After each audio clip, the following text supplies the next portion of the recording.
সালাম আলাইকুম। একটা নতুন এসি ফিটিং করতে আসলাম, গ্রি এসি দ্যাটনের, যেটা লাগানো হয়েছে একতলার মধ্যে। আর ছিদ্র করলাম, মাপ নিলাম।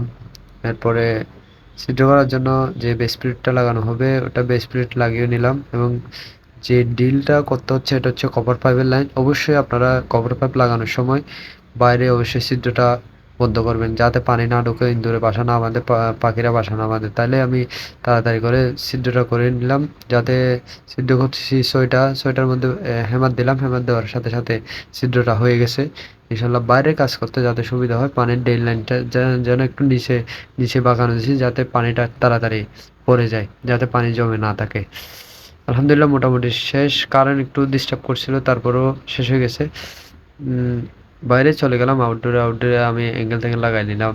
তারপরে কভার পাইরে রেপিন টেপ, তারপরে আপনার তারের লাইন সব কিছু ওকে করলাম। ওকে করার পরে আউটডোর অবশ্যই নামাবো। আউটডোর নামানো ভিডিও দিতে পারবো না, আউটডোর নামাই ভিডিও দিতেছি। যে রেপিনটা সুন্দর করে নিলাম, যাতে আউটডোরে নামাই নিলাম। আউটডোর নামাই জয়েন্ট বল্টু সব কিছু করতেছি।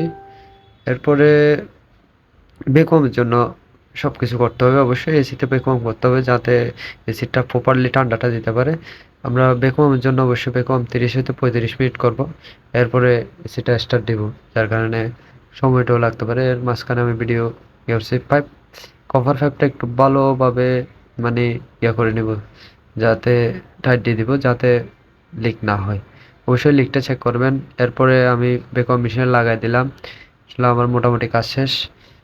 অবশ্যই আপনারা এসিতে বেকওয়াম করবেন, যাতে প্রপারলি ঠান্ডাতে আসে। অবশ্যই আমাদের বেকওয়াম শেষ হওয়ার পরে আমি এসিটা স্টার্ট দিলাম। স্টার্ট দেওয়ার সাথে সাথে বেশি দিলাম, এসি রিমোট স্ট্যান্ড সব কিছু লাগাই দিলাম, কাস্টমারকে বুঝাই দিলাম। কাস্টমার অনেক হ্যাপি। যারা ভিডিও দেখতে চান অবশ্যই লাইক কমেন্ট শেয়ার করবেন। ইনশাল্লাহ। আসসালামু আলাইকুম।